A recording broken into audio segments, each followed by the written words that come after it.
Hey guys, Eric here. I'm with Joshua, head of IGN Comics. Joshua, let's talk Aquaman here. A character that has he's had to endure a lot of jokes over the years. I think a lot of it goes back to Super Friends because a lot of people grew up with that cartoon, and it's like Aquaman, he just talks to fish. Yeah. He can't do a lot.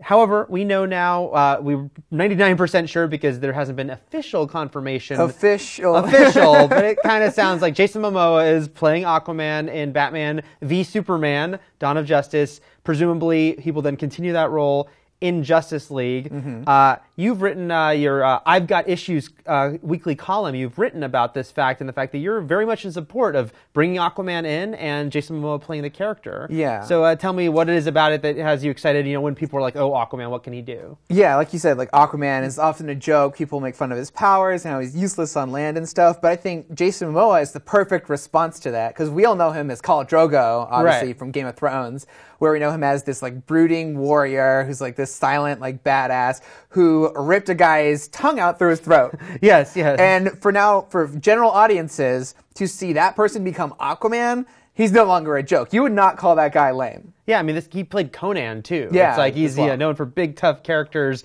and will obviously bring a very different kind of Aquaman.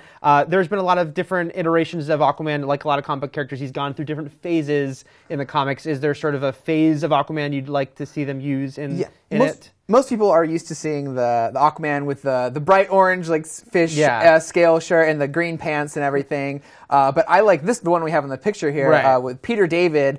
Sort of reinvented Aquaman with like the no shirt, and he gave him like this harpoon hand hook thing, and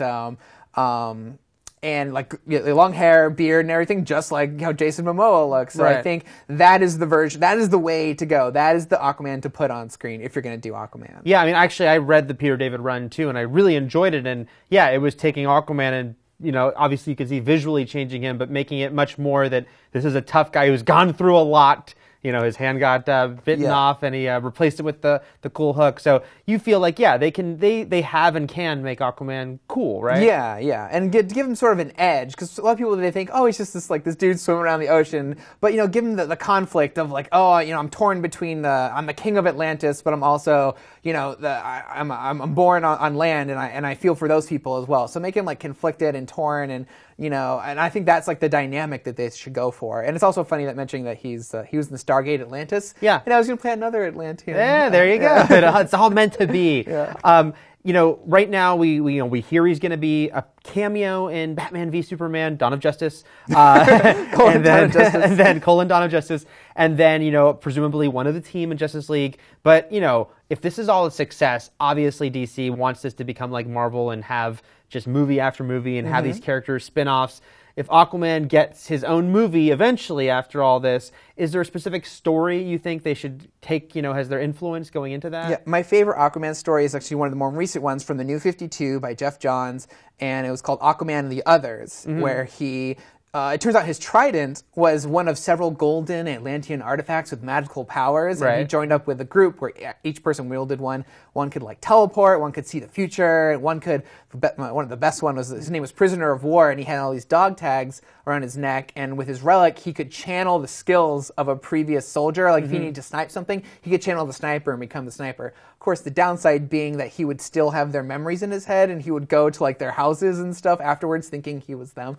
So it's like really cool, like haunted character. But yeah, that's just like, and it showed Aquaman back when he was a young man, more rash.